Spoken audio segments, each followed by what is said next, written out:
স্ত্রীদেরকে কখনো আঘাত দিবেন না। হ্যাঁ, ওরা একটু অবুঝ, ওরা একটু উল্টা বুঝে, হতে পারে, কিন্তু সম্পদ তো আপনার। এটার যত্ন যদি নিতে না জানেন, আপনার সংসারটা ভেঙে যাচ্ছে। আচ্ছা, আপনার না হয় কোনো লাইফ নাই, আপনার স্ত্রীর কোনো লাইফ নাই, সন্তানদের তো লাইফ আছে। আপনারা দুইজন যখন ঝগড়া করে ডিভোর্স হয়ে যায়, আলাদা হয়ে যাবেন, আপনারা ভালো থাকবেন, এই সন্তান কার কাছে যাবে? মার কাছে থাকলে বাবা পাবে না, বাবার কাছে গেলে মা পাবে না, তো লাভ কি হচ্ছে? একদিন এই সন্তানদের ভবিষ্যৎও অন্ধকার হয়ে যাবে। তো সেজন্য আমি অনুরোধ করব, এক ছাদের নিচে থাকলে অনেক কিছুই হবে, বুঝে অবুঝে অনেক কিছুই হবে, এত কিছু থাকার দরকার নেই। শুধু একটা হাদিস মনে রাখবেন, স্বামী স্ত্রী যখন এক জায়গায় হয়, কথা বলে, তখন তৃতীয় পক্ষ শয়তান এসে ওখানে ফু মারে, আগুন একটু বাতাস দেয়। স্বামী স্ত্রী যারা আছেন, এই হাদিসটা যদি মনে রাখেন, সংসারে ঝগড়া কমে যাবে। সেটা কি? শয়তান সবচেয়ে বেশি খুশি হয় কখন জানেন? যখন স্বামী স্ত্রীর ভিতর ঝগড়া লাগাই দিতে পারে, শয়তান বেশি খুশি হয়। আপনি যখন হাদিস এটা আজকে থেকে জানছেন, যখন দেখবেন স্বামী বেশি রেগে গেছে, আপনি চুপ করে থাকবেন, রাগ আসলেও রাগ দেখাবেন না, তখন বলবেন যে শয়তানের রাগ তুলছে, কিন্তু আমি দেখাবো না। স্বামীও এই কথা মনে রাখবেন, যখন বেশি রাগ আসবে, বউকে বকা দেওয়ার ইচ্ছা করবে, আপনি দিবেন না, কারণ রাগটা আপনার নয়, শয়তানে আনাচ্ছে। তো শয়তানের জিনিস আপনি নিবেন কেন? 2 মিনিট চুপ থাকেন, দেখবেন রাখেন নিতেই চলে যাবে, সংসার শান্তির হয়ে যাবে। সুবহানাল্লাহ। আর একটু জোরে বলেন না সুবহানাল্লাহ। এবার আপনারা বাস্তব প্রমাণ দেখলে বুঝবেন। আদালত ডিভোর্স আছে না, কম না বেশি? শুধু বেশি না, বহুত বেশি, ঠিক না? যেদিন কেস আছে, সে উজুর কলর হওয়ান কেস আছে, দেখো সবাই নাই নহর, ডাক্তারর, উকিলর, উবের, কোটিপতির তো আরো বেশি আছে।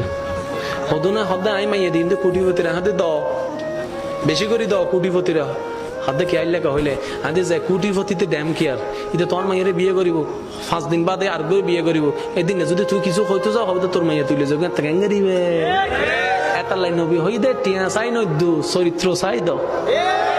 আর তুই নু বুঝি আর বুঝি দিয়ে হন্ডাতন বেশি বেশি আইব,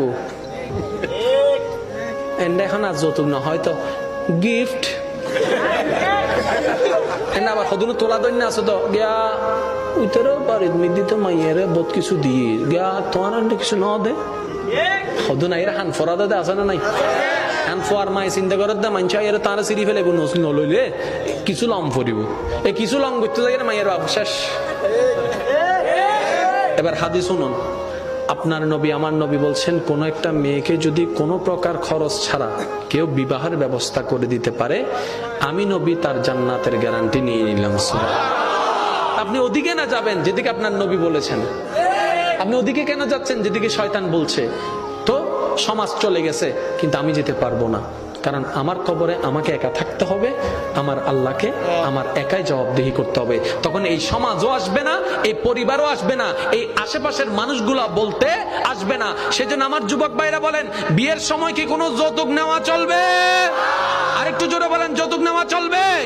আপনারা বলবেন, আল্লাহ আমাকে যা দিয়েছে, যদ্দুর দিয়েছে, এতটুকুর মধ্যে আমি আনবো, পারলে দেন, না পারলে নাই। দরকার হলে আমি আমার বউকে, যেটা বউ আনবো 300 টাকা শাড়ি দিয়ে আনবো, কিন্তু সেই 300 টাকা হবে চুরির টাকা নয়, হালালের টাকা। আপনার বউকে বলবেন, বউ এটা আমি 300 টাকা দিয়ে কিনেছি, বউ অবাক হয়ে যাবে, সবার শাড়ি 5000 টাকা, তোমার শাড়ি 300 টাকা, এটা আমাকে কেমন গিফট করলা? তখন আপনি বলবেন, 5000 টাকা দিয়ে আমি চাইলে পারতাম, কিন্তু সেটা হতো অন্যায়ের টাকা, চুরির টাকা, লোভের টাকা, বাটপাড়ির টাকা। আমি এই 300 টাকা শাড়ি এনেছি, জানি এটার কোনো দাম নাই, কিন্তু এই শাড়ির প্রতিটা পশমে পশমে তোমার স্বামীর ঘাম জড়িত আছে। একবার বলে দেখেন, আপনার বউ বলবে 3 কোটি টাকার শাড়ির তুলনায় এই 300 টাকার শাড়িটাই আমার কাছে দামি। বলে দেখবেন একবার। আপনারা তো অনেক সময় বলেন, মাইয়া ফকলে শুধু হতে দেয় দেয়, না না, ইতারা হতে সবচাইতে বেশি কি চাই হত্যারা না মায়া আছো আদে, ইতারা টিয়া জোরহন না টিয়া। এখন দেখেন কোর্টের মধ্যে দেখেন অনেক প্রফেশনে ডিভোর্স পাবেন, হুজুরদের কোনো ডিভোর্স কেন? তারা ওই মাসালাগুলো জানে, কখন শয়তানে ফু মারে সেটা। সেজন্য স্বামী স্ত্রীর মধ্যে ঝগড়া হলো, তারা চুপ হয়ে যায়।